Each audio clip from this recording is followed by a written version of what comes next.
Our wonderful speaker is joining us remotely thanks to the power of technology. When she wasn't able to join us here physically, we're able to bring it to you live online. So you are all still able to ask questions, enjoy the program. And I really do encourage you to ask any and all questions that you can think of. There are no bad questions. This is the lady to ask those types of questions because she's going to be able to either answer them directly or point you to the resource that can help you if you have something a bit more complex. So with that, I'm going to present our wonderful speaker for the evening. She has years and years of experience with AccessLex Institute, specifically focused in their pre-law region and helping with their diversity initiatives. This is their pre-law and diversity initiatives director, Teria Thornton. Teria, can you hear me? I can. Can you all hear me? Try that one more time. Can you all hear me?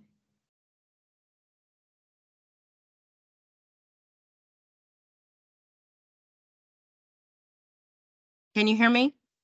I can hear you. Okay, so I'm gonna see if we can get our speakers caught up. So in one moment, I'll see if you can say something, and if I don't stop you, then we hear you just fine. Okay.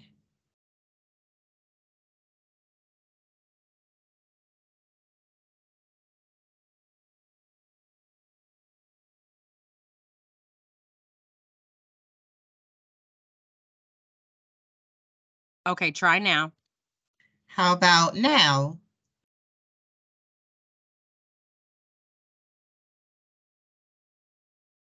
Okay, great. So as mentioned, I am Teria Thornton, and I am so happy to be with you all virtually. I wish I could be there in person, but I'm excited that you all have this wonderful opportunity to interact with all the law schools and to get some very valuable information about paying for law school as well. So I'm going to take you through today's content. First, just a couple of housekeeping things. AccessLex, if you've never heard of us before, we are a nonprofit that focuses on legal education, and we do that really from three different lenses. The first lens is going to be who has the opportunity to sit in those law school seats. So we think about accessibility, access to the law, which is in our name. And then secondly, we think about affordability. That's what my team and I think about on a day-to-day basis. How do people make sense of the dollars and cents as they're going to law school? And then lastly, we do a lot of research at AccessLex Institute because we understand that the data allows us to know what direction legal education is headed in, and maybe if we potentially even have to pivot. So I will cover a lot of ground for you all today. What's nice is that you all, within those bags that hopefully you received today, you have a Paying for Law School guide within that booklet. So if you're not able to catch every single thing that I talk about today, if you don't catch every acronym or URL website, that's okay. You can always reference that Paying for Law School guide, and it's going to have a lot of the information that I'm going to cover with you all today. Again, we do have an online repository of all of our tools and resources. Probably the best thing about AccessLex is that everything that we do for you all is completely free. We don't charge for any of our tools, resources, even access to myself and my colleagues. If you do need that service, it's all completely free, but all roads lead to Ask Edna. ED is an acronym for Education Network at AccessLex. Again, free for you to use. The last housekeeping thing that I do want to provide you all is this disclaimer. You heard your wonderful pre-law advisor talk about. I'm very confident that any questions that you all may have today, prior to coming to AccessLex, I did financial aid for about 10 years at The Ohio State University. Went to law school myself, so I believe I can answer most of the questions that you may have. I'm also an accredited financial counselor, but you may have some very complex topic that maybe I don't deal with on a regular basis, and I may direct you to a professional. But that's just a little disclaimer that we put into all of our presentations.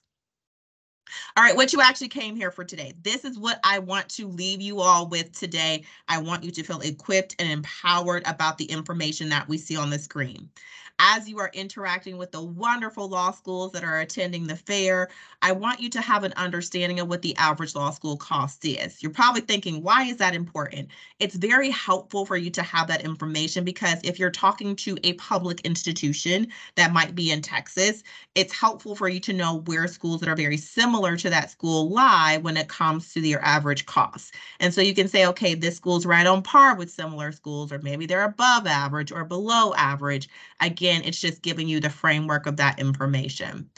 We're going to talk about the application process, but not the law school application process here. We're talking about the financial aid application process, acknowledging that every law school does it a little bit differently. But again, if you have a framework of an understanding of how that takes place, then you can plug in the differences where they are, but still, again, have a good understanding of how this works. If we talk about the price tag, I have to tell you about how people meet that price tag, right?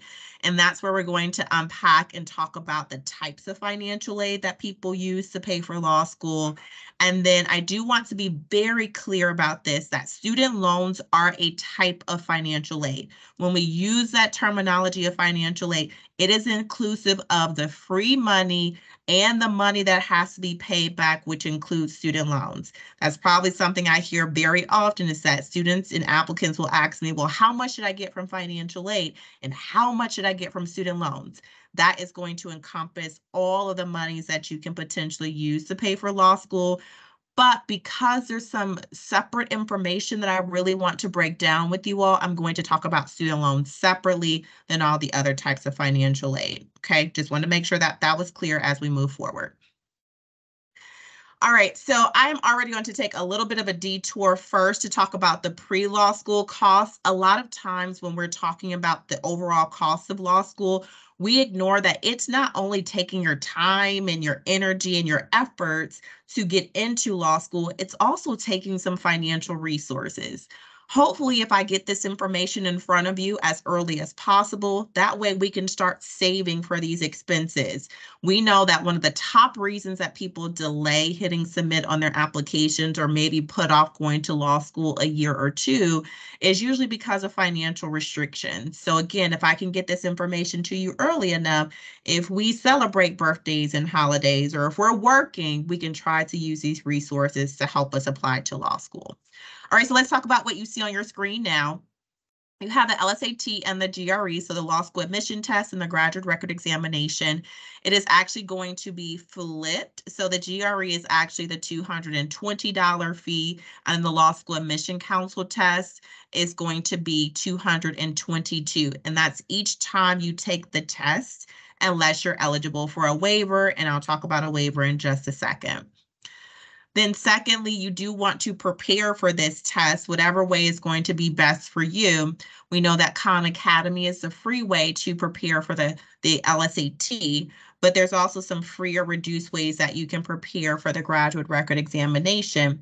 But if you do one of those commercial preps, they can be pretty costly. They can be up to $1,500. And again, it's just about knowing what's going to work best for you as you prepare for at least one of these standardized tests. Now, that navy blue section that you see is going to refer to the application expenses, and we're going to unpack and talk about what's listed there. That $90 fee is going to refer to potentially an application fee. Some law schools have never had an application fee, which is going to be paid directly to the law school, but some of them can be pretty pricey. They can be up to $90, and we know that statistically, just the more schools we apply to, the more opportunities we have to be admitted, right? And so we don't want to necessarily limit our opportunities of applying to law schools and or being admitted because of the financial restraints. Then under that, you see the credential assembly service. That is a product of the Law Admission Council, and it does essentially what's in the name. It's going to assemble all the parts of your application. So you'll send your personal statements there, your optional essays, if you're going to do those. Your recommenders will send their letters to the credential assembly service, and then they're going to send the material. So if you say, I want to apply to school X, that's a $45 fee to get all of your materials sent over to the different schools, and that's what you see last in that navy section. Now, I'll tell you about the waivers now that I mentioned a second ago. There is a waiver from the Law School Admission Council that is based on financial circumstances. Therefore, if you think you qualify based on your financial circumstances, it is a huge cost savings. They have a two-tier system. The highest tier will give you 2 opportunities to take the LSAT. They will cover the credential assembly service for you, and they'll give you 6 free credential assembly reports. That second tier that they have essentially cuts those things in half. So it's going to give you 1 LSAT for free. They will still cover the credential assembly service for you, and you get 3 of those credential assembly service reports for free. So again, they give you some additional benefits as well, but it's a really good cost savings, again, if you qualify based on your financial circumstances. If you do think you qualify, you just go to lsac.org, and they have a lot of additional information there. Then there's also waivers that can be associated with those application fees that a law school may have. Some of them just freely give out waivers to their application. Maybe it's someone you've interacted with through the law fair, or perhaps you visit a school. Hopefully you're really interested in the law school, and then you can ask them what their waiver opportunities are if they do have that application fee, but that's another way to save some money. Then last but not least, you have more commonly known as a seat deposit. So hopefully you get that coveted golden ticket saying, yes, we want you to come to our law school. You do have to kind of put some skin in the game to say that you're going to attend, and that can range between $500 to $1,000 typically. But again, you're usually going to have to put down some kind of money to secure your spot in that law school class. So again, think about all of these expenses that come even before you walk through the law school doors. All right, so what I actually promised you that we were going to talk about the average law school costs. This information is just a little bit dated, but luckily the costs don't swing drastically in one direction or the other. But here we have the expenses in that far left-hand column, so the average tuition and fees, and then you also have the average living and book expenses as well. For the 3 types of schools that you can potentially attend, so they can be a public school that sees you as an in-state resident for tuition purposes. Then you also have a public institution, but you may be interested in going to a school that sees you as a non-resident for tuition purposes. And then private institutions treat both in-state students and out-of-state students the same for tuition purposes. Now you may be saying, that's not too bad. Those numbers are doable. This is for 1 year. Most traditional law programs are 3 years. If you're thinking about going part-time, it can be 4, 5, or 6 years. And also we know that there's hybrid programs, accelerated programs, all online programs now. But just because it's not the traditional plan does not necessarily mean that it's cheaper. We want to make sure that we're looking at the costs associated with the programs we want to attend at the schools that we want to attend as well. Now, this is a slide where I say if I was there in person, that it usually just sucks all of the oxygen out of the room, and I understand that. We are not showing you this information to scare you away from the idea of going to law school or so you're worried about borrowing, but it's about equipping you with information, right? This is probably the only time you're going to hear someone say, I want you to be below average. I want you to really work to be below average when it comes to the amount borrowed. But let's unpack what we see on the screen now. The average total borrowing is going to have in those parentheses UG. That's going to represent the undergraduate borrowing. And that is going to combine it with law school borrowing. And that's how you get that almost $140,000 amount. Now, some of us have the great story of saying that we did not have to borrow in undergrad. That is fantastic. I wish that was my personal story. But really, of this almost $140,000 figure, only about $20,000 to $24,000 of it's actually coming from undergraduate borrowing, which means the majority of this amount is actually coming from law school borrowing. Another thing that I want you to tune into and pay really close attention to is that amount of estimated capitalized interest. That is coming from the law school loans that you received. If you received an unsubsidized loan while you were in undergrad, those loans are continuously earning interest from the time you get the money. Now, we've been in this very weird situation where federal loans have not been accruing interest. That time is over. They have started accruing interest and they will continue to accrue interest into the future once you're ready to go to law school. That is really what sneaks up on people, is that yes, they'll see the money that's paying tuition and fees, it's paying the rent, it's paying for their clothing and their groceries, but it's really the interest behind the scenes that sneaks up on people that they're not really accounting for and really makes it an overwhelming experience. So in this average example here, we're going to take the principal amount, that's that almost $140,000 figure that we're referring to. When you put it to interest, this average person, when they enter into loan repayment, will owe a little over $160,000 that they have to pay off. Okay, so just remember, we want you to be below average. Just because they offer you the money does not mean that you have to take all the money. You want to only take the resources that you need. And we always want you to think about your future self, because the decisions that you make financially and otherwise now will live in your future. And in this example here, we have the estimated monthly payment. Let's say this person wants to just be done in 10 years. I don't want to think about it after a decade. It's about $1,700. That's after you pay your mortgage or your rent or your car note, after you take care of all of those other expenses. They still have to pay $1,700 a month towards their loans. Now, some people say that's way too aggressive. Can I have more time? Can I stretch this payment out over a longer time period or time frame? There is a 25-year plan that you can be on, but it's still about $1,000 a month to pay back this amount borrowed. There are some other plans that are based on your income, so income-driven repayment plans. Those are options. They are very doable for a lot of people, but these are just two examples I wanted to give you. All right, so let's keep going on. Please, I hope that you're writing down your questions that you may have. I'm excited to answer those questions at the end of the presentation to, again, make sure that you're getting what you need out of today's content.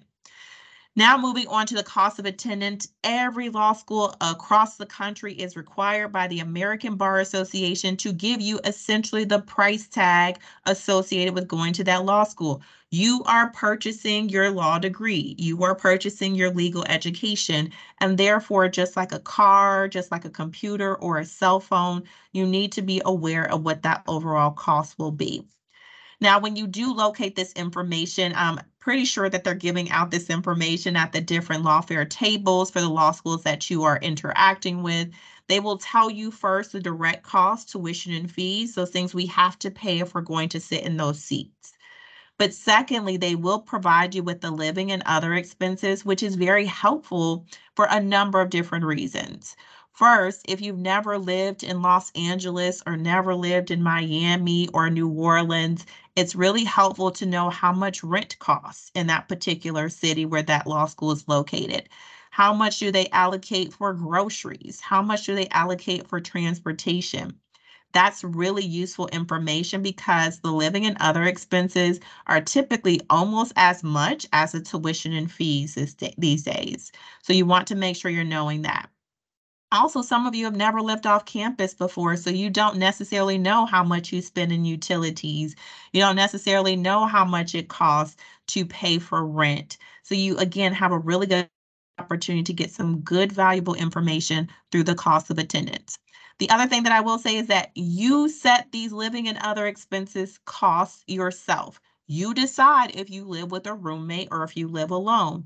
You decide if you shop at Whole Foods or you shop at Aldi's. So yes, they will give you an estimate, but it's up to you to ultimately determine what those costs will be for yourself on an annual basis. All right, so let's do a little bit of a visual example for you all. I know some of us are visual learners. A lot of times individuals will ask me, okay, I have these offers in front of me. Where do I start when it comes to thinking about the financial considerations? Number one, I think that it's important for you to know that school's cost of attendance. That's the target you have to hit in order to make that school a doable option for you. So that should really go at the top. Then secondly, you want to list out the free money opportunities that they've given you. Have they offered you a scholarship?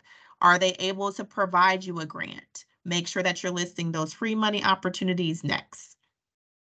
So here we see that between the scholarship and the grant, it's $20,000. And so when we subtract that from that $60,000-ish figure for the cost of attendance, we still have over $40,000 that we need to cover.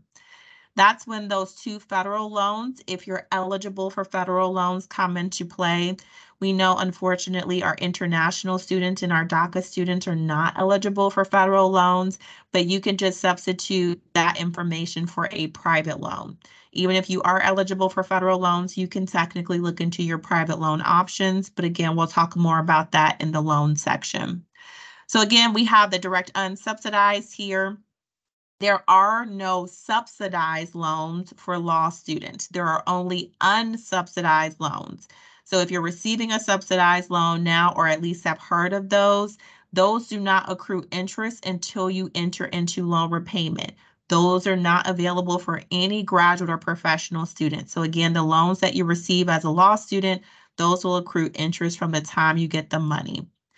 But you can't have more than a $20,500. So that's not different than it is for me than it is for anyone else. Everyone can only have the maximum of $20,500 in that loan if you're eligible to receive federal loans. Probably thinking, well, I still have over $40,000 that I need to cover. Where do I get the rest of the money? That is where that Graduate Plus loan comes into play. You may have heard of that loan because of a Parent Plus loan. Here, there's no parent or guardian involved. That loan will belong to you. And that's where we see the difference is going to be made up. You can have all the way up to the cost of attendance in that Graduate Plus loan. We do have the other information there for savings or other gifts that you may receive. Absolutely, even if it's not $30,000 or $40,000, every little bit does help. Maybe it can pay for books, maybe it can pay for groceries for you. It can really cut down on what you have to borrow. All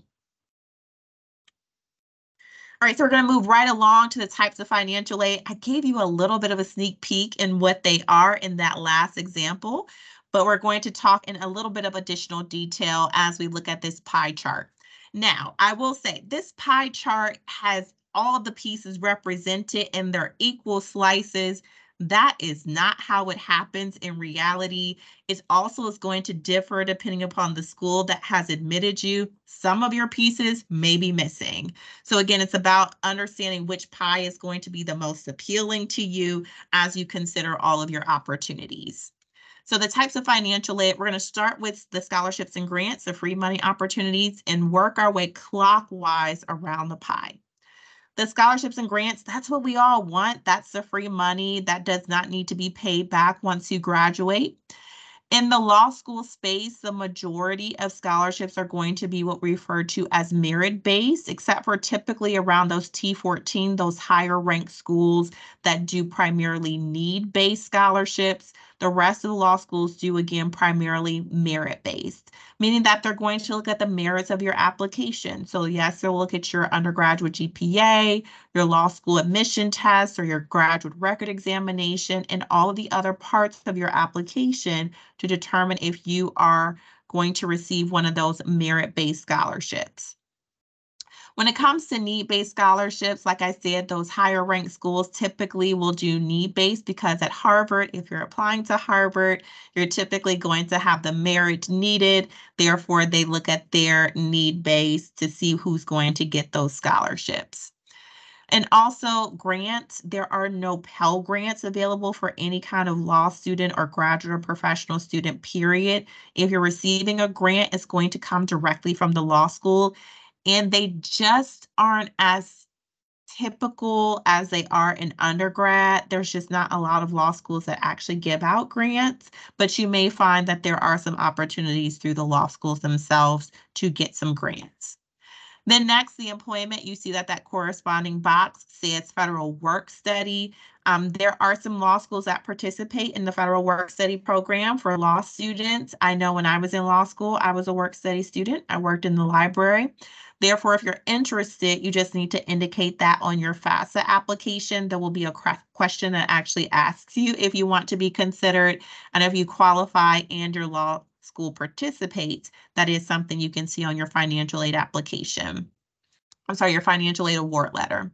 The other thing that I will say about employment is that typically law schools are pretty strict about working your first year, but they are a lot less strict your second and your third year.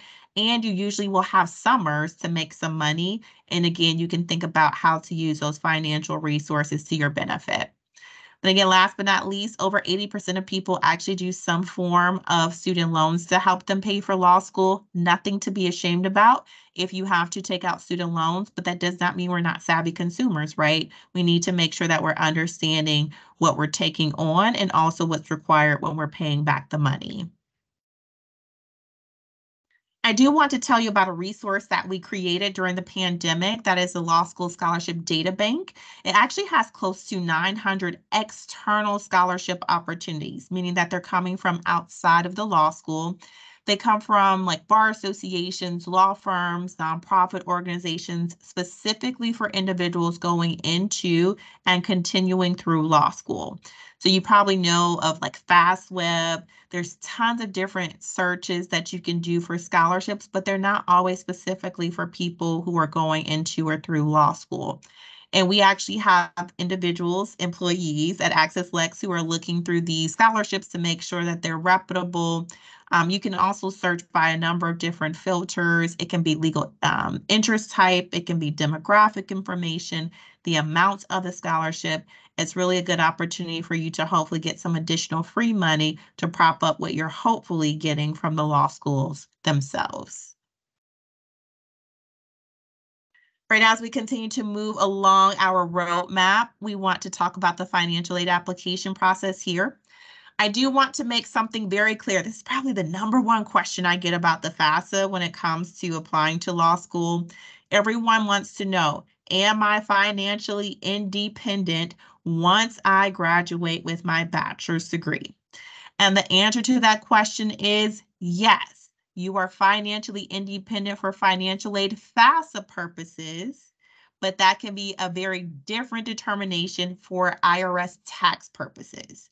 You want to make sure you're keeping those two things separate in your mind. So again, yes, you are financially independent for FAFSA financial aid purposes once you get your first bachelor's degree, but that is totally different on whether or not you can be claimed as a dependent on federal taxes. So again, keep those two separate. The thing that it means about being financially independent for FAFSA financial aid purposes means that you are not required to put parental or guardian information on your FAFSA. That's becoming a little bit tricky because now the FAFSA won't let you fill in that information. And if law schools have money that they give out as an institution, now they're needing to find ways to collect that information from you. Because for a lot of those need-based scholarships that some schools have, the way to determine who gets it and who does not is by looking at parent or guardian information to determine who's eligible, because you all look very similar from a financial standpoint once you're in law school. No one's typically making a ton of money in that time and space. So again, they look at parent and guardian information to see who gets that money. So some schools like your Harvard, your Yales, your Stanford, your Vanderbilts, what they will do is have individuals complete something called the CSS profile, which is very similar to the FAFSA, but it's going to collect more in-depth financial information from you and from a parent and or guardian. So just keep that in mind that you may need to do something in addition to the FAFSA. So I hope nobody thought that they were leaving the FAFSA in their dust after undergrad. It will follow you into law school, especially if you need federal loans. Even if you don't need federal loans, again, some schools may just be collecting some kind of financial information from the FAFSA to see if you're eligible for need-based scholarships or grants that they offer as an institution. You just want to make sure that you're looking at the requirements and the deadline. So maybe you have an Excel spreadsheet or a Google spreadsheet where you have every school listed out, what they're requiring from you. And some of them have things called priority deadlines, meaning that they'll ask you to complete your FAFSA by, let's say, April 15th. And you'll need to do that in order to be eligible or in the running for the money that they give out as an institution. You do want to apply for grants and scholarships. I told you about our data bank. A lot of times for those merit-based scholarships, all you have to do is hit submit on your application, but by all means, ask the law schools themselves if you have to do anything in addition to getting those merit-based scholarships than just hitting submit on your application, and definitely ask them about any other scholarship opportunities that they may have that you need to do something extra, maybe write an essay or do an interview for. And also think about continuing law student scholarships as well. Sometimes we get disappointed because we don't get scholarships as an incoming student, but there may be some really good opportunities as a continuing student as well. You complete your FAFSA at studentaid.gov. Traditionally, it will open October 1st. So you do it the year prior to when you want to go to law school. So for those of you who want to start in autumn of 24, historically, you've been able to do it October 1st. So that's like right around the corner. But because they're changing the FAFSA, they're actually saying that it won't open up until December, and that's okay. Also keep in mind that you do not have to be admitted into that law school before you can submit your FAFSA to them.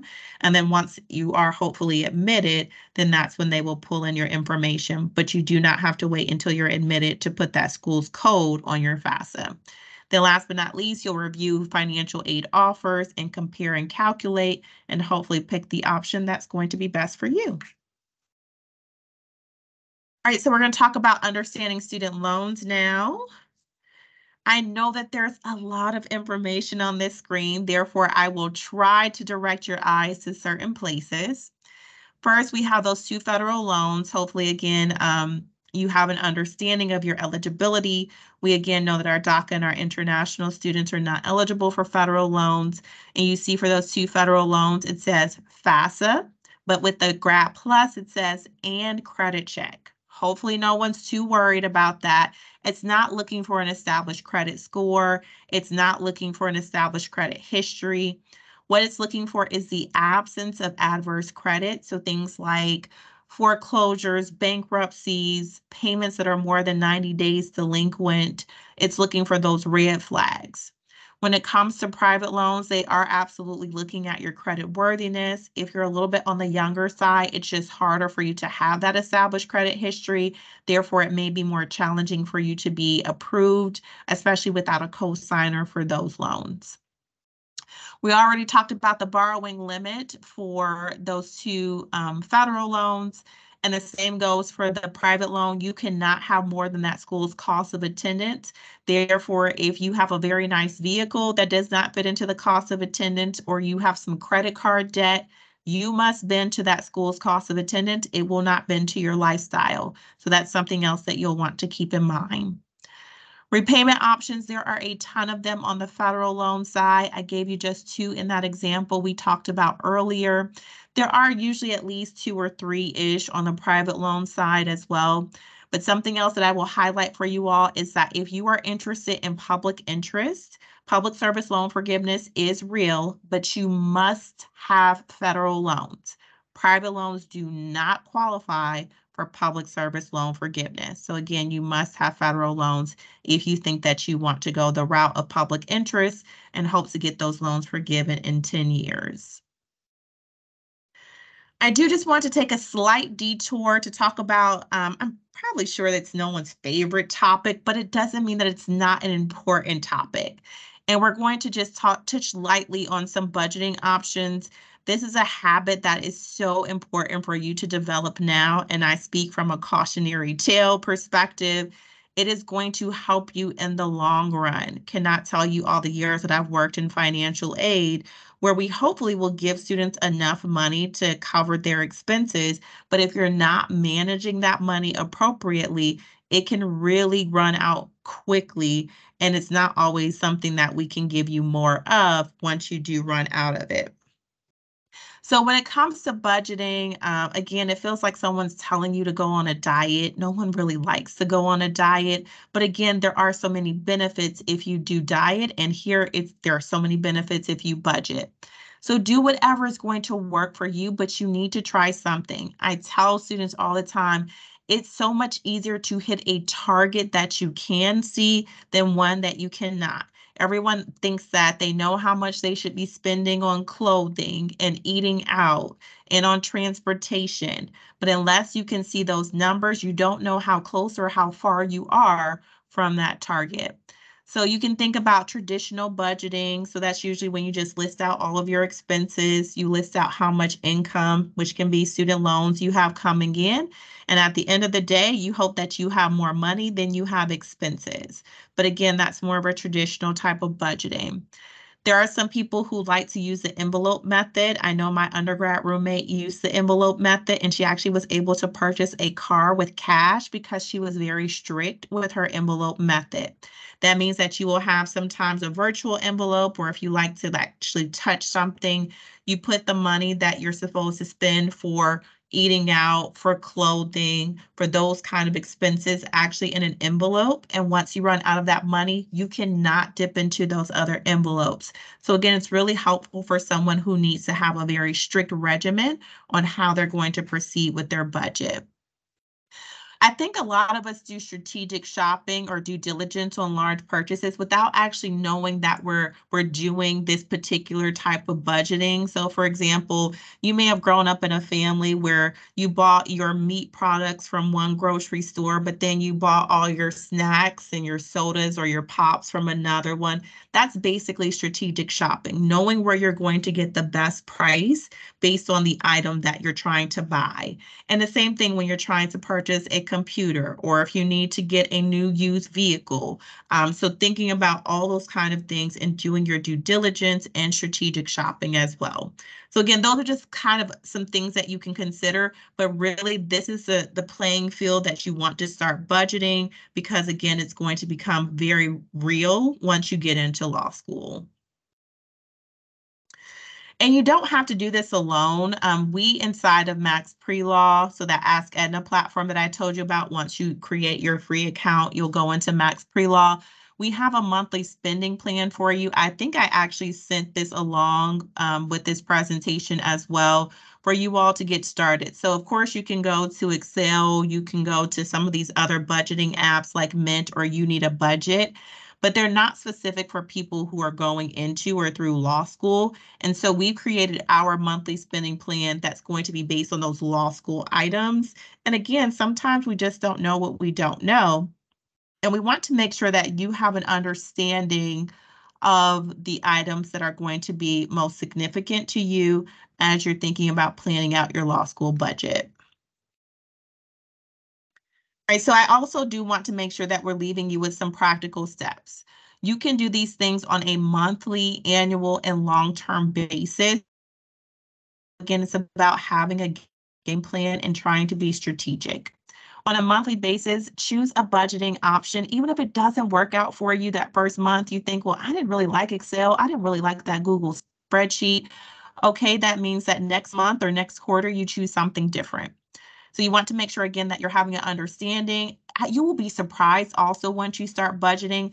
I thought that my money was going towards certain items more than others, but once you actually look at where you're spending your money, you'll think, I had no idea I was spending so much on this particular type of expense. So again, it's going to be illuminating, eye-opening for you, but you have to get started.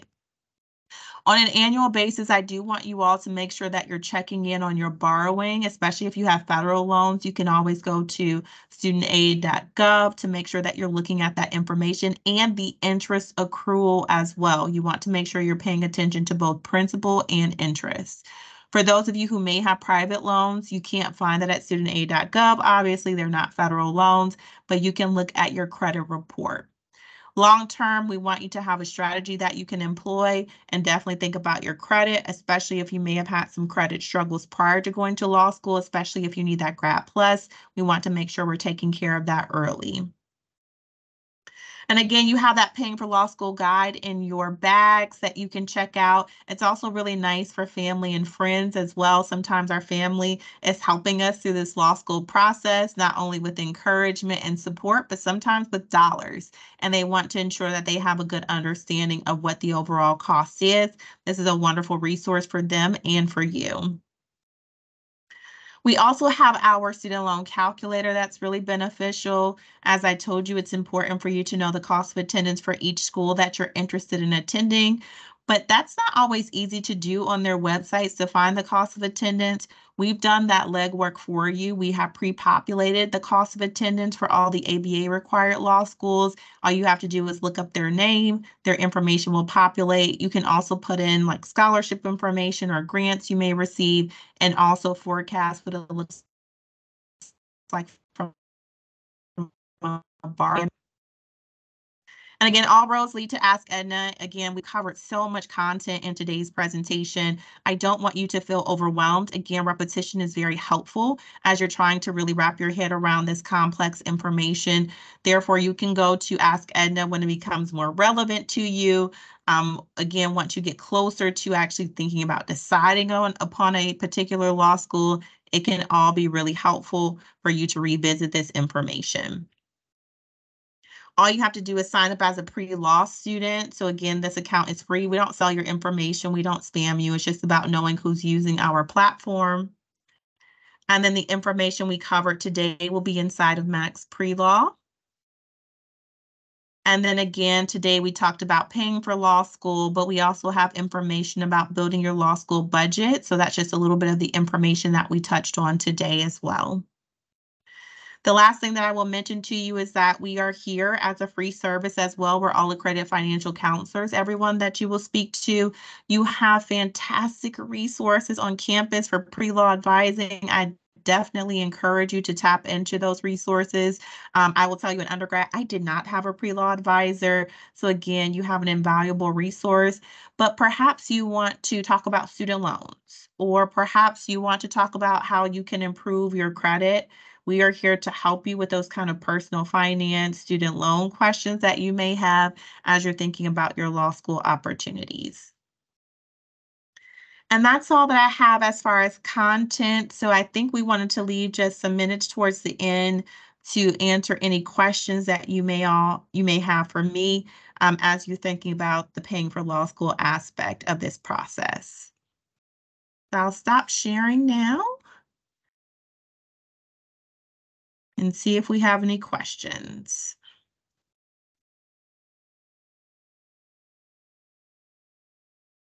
So the student question is, how does one manage the finances associated with your family and balance that with the cost of going to law school? Well, that's a great question. That's a really, really good question. So the unfortunate thing is that when the cost of attendance information is developed, it's only based on helping that one student who's enrolled in the program live out their day-to-day lives and be a student at this institution. So any kind of familial obligations that you may have are not going to factor into the cost of attendance. And unfortunately, based on financial aid Department of Education regulations, it cannot be built into your cost of attendance. Now, I will say this, like if you have a family, meaning that you have a spouse, you have dependents, there are cost of attendance appeals that you can do for your nuclear, your primary family, but any kind of obligations that you may have to parents or guardians, grandparents, other family members that are not technically your dependents, it's not going to factor into that cost of attendance budget. Now, I will say this, though, is that I've seen some students that I've worked with before who do make some money over the summers, and you can make some significant amount of money during the summers that you are in law school. They've thought about how they can contribute to family obligations in that way, because again, it's not taking away from what they have to pay for school or necessarily taking away from their own expenses. But that is something that you'll have to think about. And again, first-year law students, if you're going to a traditional program, they do not like for you to work significant amounts of time, which means that that limits your earning potential as well.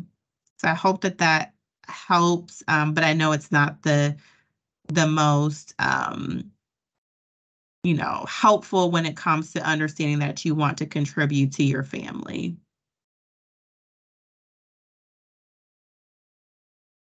Okay, one that might not be readily apparent, right? So students sometimes often fail to neglect to factor in um, uh, incorporating other scholarships that they may earn, right? So, how does it work if I have applied for financial aid? I'm set to get a certain amount of money, but then magically some wonderful, brilliant scholarship comes through. I mean, this is like the best of all scenarios, right? A scholarship comes through, or we have a wonderful benefactor. Somehow we now have more funds than we thought we would. How does it work? With financial aid? What do we do to ensure that we're now not taking out more than we need? Mm-hmm. That's another really good question. So I usually, over the years, and hopefully this is helpful to you all as well, I use a bucket analogy. So you have a bucket, and that's your cost of attendance. No matter what you have going into your bucket, we will not let you go over that brim of the bucket. So let's say you've already said, okay, this is what I need from student loans that, I need to make this a doable option for me, subtracting out what you may get from the law school and a scholarship or grant.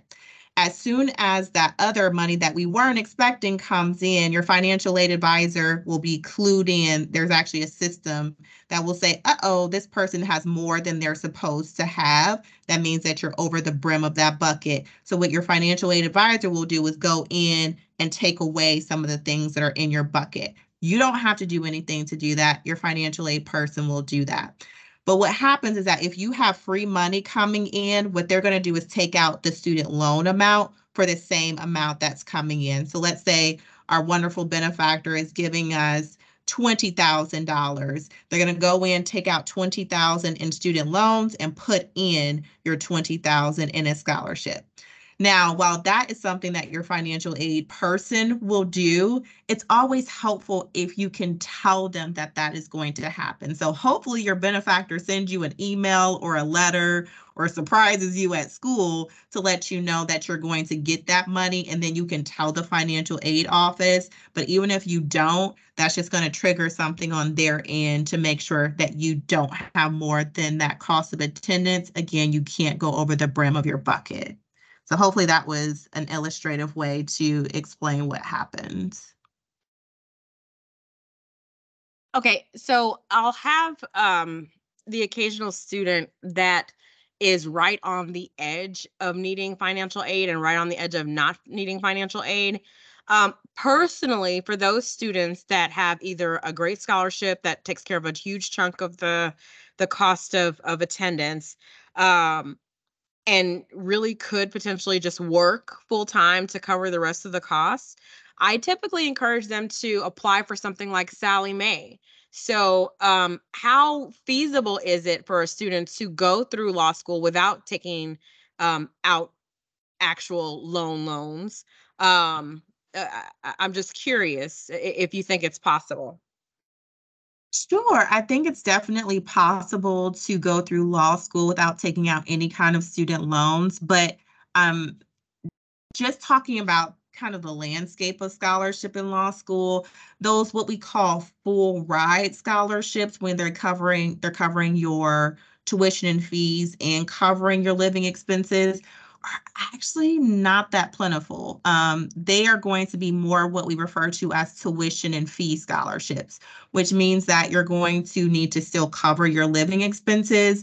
Now, if you're in a part-time program and you're still able to work, or if you have a partner or a spouse or a guardian, or you have some savings that maybe you work before going to law school and you're able to tap into those kind of resources, then, you may not have to borrow. But again, those situations where the law school is going to cover your entire expenses, um, that's just not typical. What's been happening more in the law school space is that they're giving at least more people some form of scholarship money. So it may not be able to cover every single expense while you're in law school, but it's going to help cover a good portion of it.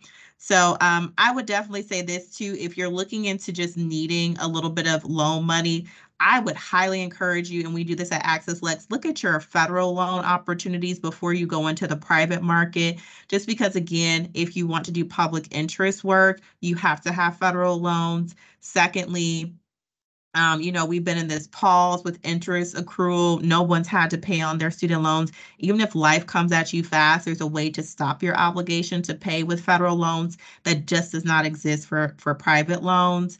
So again, just keep that in mind if you're thinking about if you need student loans. And the last thing I will say about this is that even if you go into law school thinking that you don't need the student loan, you don't have to accept it right then and there at the beginning of the semester. They'll actually tell you, like in spring semester, when's the last time that you can actually get this money. So even if you go through the first semester and think you don't need it, even get through most of spring semester and think you don't need it, you don't lose out on the opportunity of getting the money at a later time.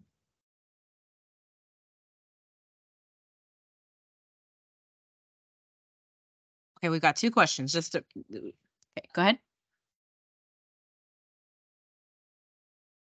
Okay. So I'll take your second question first, and then we'll come back to your first question. Okay. So the second question is effectively for a student that is considering a gap year. Would you encourage that student to go ahead and apply for financial aid, kind of get a feel for how much it's going to cost and see, and then maybe just charge ahead if they're not, intimidated by it? Or do you recommend they just take the gap year, try to save up some money, and then take out fewer dollars in loans? So a law school will not package you with financial aid unless you're admitted.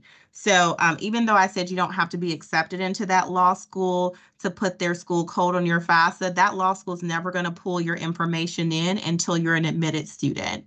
So it's just, you're not going to be able to gauge what they're going to give you while you're not prepared to actually start. So that's just something that you'll want to keep in mind. It's kind of be like real-time offers that they're going to give you. And even year to year, schools may have different monies available to them. And then the class is going to look different from year to year as well. So you'll just kind of have to think about making your decision based on when you're actually ready to apply. The other thing about taking a gap year to save some money, I'm going to give you the lawyer's answer is that it really does depend. But you also want to think about during this year, you're still going to have to like clothe yourself, shelter yourself, make sure that you have all the things to take care of yourself on a regular basis, and then save whatever additional money that you can. I think whatever you can save, again, if it's maybe $5,000, $10,000, that's great. But again, think about in the span of a year, what you're going to actually be able to save that can help you contribute to the law school expenses, especially given how expensive that it may be. So I'm never going to tell someone like, don't take a gap year or to take a gap year because it's going to be dependent upon what works best for you. But again, really think realistically how much you'll be able to save within that year time frame. Excellent. And then the other question was just a more general question. What are the primary distinctions between the FAFSA at the law school level versus the FAFSA at the college level? Is it basically the exact same thing, or are there key differences? So yeah, it's the same application except for I mentioned this, but again, we talked about so much information. Once you are no longer an undergraduate student and you're into the law program, you are not required to put parent or guardian information on your FAFSA. Actually, it's preventing you when the new FAFSA comes out, it won't let you put parent or guardian information on there if you are going into a graduate or professional program. So that's the major difference between those two. But again, some law schools do have money that they give out as an institution. You will need to keep your eyes and ears open for what other form they may be using to collect that information if you want those free money opportunities that they're going to give out. But that's the major difference between the FAFSA applications. It's the same IRS data retrieval. If you're using that, it's going to ask you the same questions about your bank account and your taxes and who's in your household. There are some changes from the old FAFSA to this new one that they're doing, which is the FAFSA simplification, but it's still the same kind of feel that you've had from undergrad into law school as well.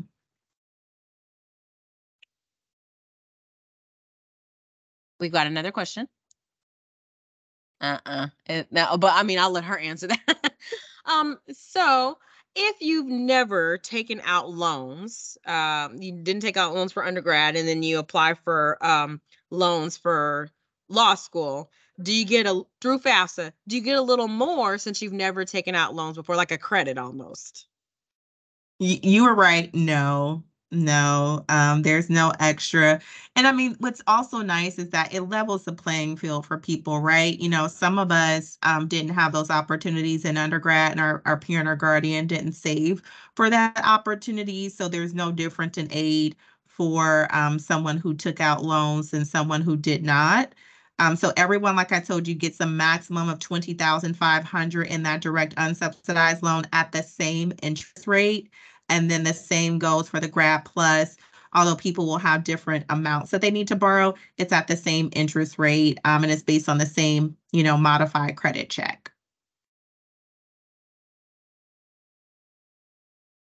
Well, I know that and this may be our final question. I know that we've got even high school students in the audience. So, what advice would you share to our college students and our high school students about how to best prepare for financial success in law school?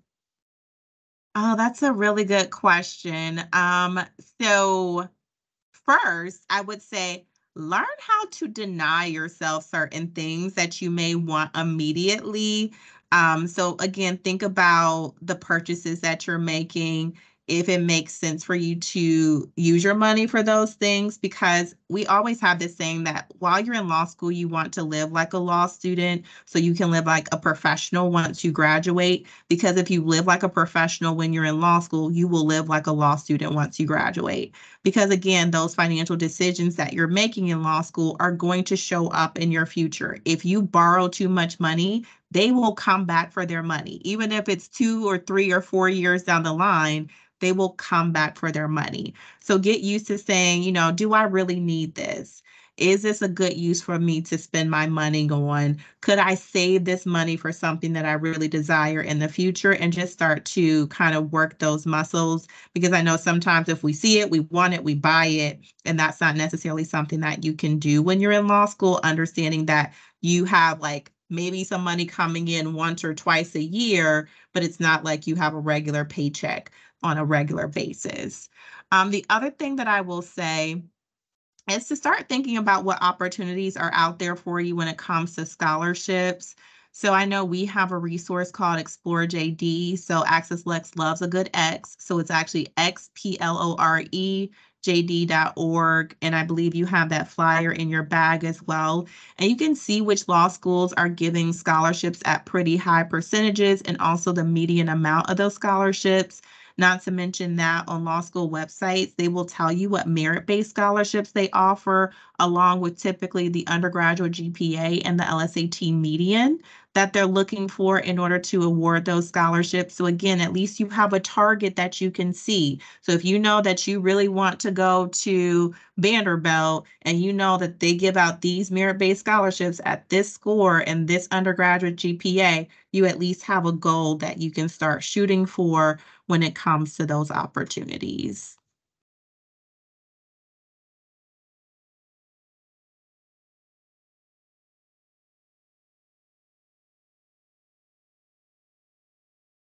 Okay, I lied. This is the final question. Okay, does it really matter what school you go to in terms of finance aid? And I think what she's meaning is there, well, effectively, is there a way to avoid financial aid based on the school that you apply to? Oh, I see what you're saying. So is there more bang? Are there schools where taking out loans, it basically represents more bang for your buck? So how if you apply for a tier one school, you get to a tier one school, you're taking out massive amounts of loans, but you're guaranteed to get that job that you want. So does it make more sense to just stick to tier one schools, like in a perfect world, rather than, risking it and going for a lower ranked school? Yeah, so I totally understand. The question is really getting at the return on investment, which I think is something that you all definitely should be analyzing. Shameless plug, we have an entire presentation called Return on Your Law School Investment, where we're looking about the initial cost of what you're paying to go to law school and thinking about how much you can potentially earn. So even though let's say, those T14 schools, you want to go straight to the top. But sometimes maybe if you're thinking about being, a legal aid attorney or being a public defender, um, do you necessarily need to go to a T14 school? Is that necessarily a good investment for you? Now, if you have dreams of going into those very large law firms in New York City or in Los Angeles, then maybe it makes sense for you to make that initial investment for you to get that really good job at those big law firms.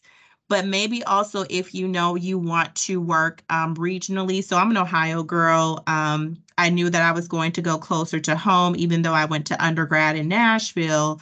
I said, I want to go home. I want to be closer to my family and friends. So I chose a regional public law school because I knew that it was going to be a way that I could get a scholarship, number one. I would be an in-state student, which was going to save me additional money. And then again, I knew that I wanted to work regionally in a public interest field. So again, it's about understanding, yes, the initial cost that it's going to be for that law school, but also comparing it to what people in the type of field or work that you want to do are going to make, because then we need to make sure that that equation is going to work out. So again, there are some schools that can set you up very nicely to get a return on that investment. But again, it's all about understanding with the end game in mind, which you ultimately want to do. And then we can really think about how we can lower that initial investment when it comes to what you're paying for law school to get the best return on that investment once you're in your career. So I hope that helps. It's a complicated process to think about it, but you need to have all the pieces. And I will do like another plug for the National Association of Law Placement. NALP is a really good place to make sure that you're understanding the legal salaries. Don't be like Teria that did not know what lawyers made until 1L orientation, and they put up the slide. And I said, that is not why I came to law school. So make sure you understand what legal salaries are based on what you want to do. That is absolutely perfect. And I could tell that answered her question. Um, Thank you so much for doing this for and with us. We're so grateful to have you. And I'm definitely going to be sharing with the students the digital materials that you provided. And they're also going to have access to a copy of this presentation in case there was something that they missed or any additional questions that they have. Is it all right if I give... I mean, I don't know, is your contact information available on the website, or is there a point of contact where they can... Oh, no, it's Ask Edna, right? Ask Edna. Or you can find me through there, or I'm Pre-Law, so PRELAW at accesslex.org. Excellent. Okay. And well, so you guys wrote that down, pre-law at accesslex.org. Thank you so much for doing this. And we are so grateful to have you. We're going to let you go, and we hope that you have a wonderful rest of the day. Bye. Good luck.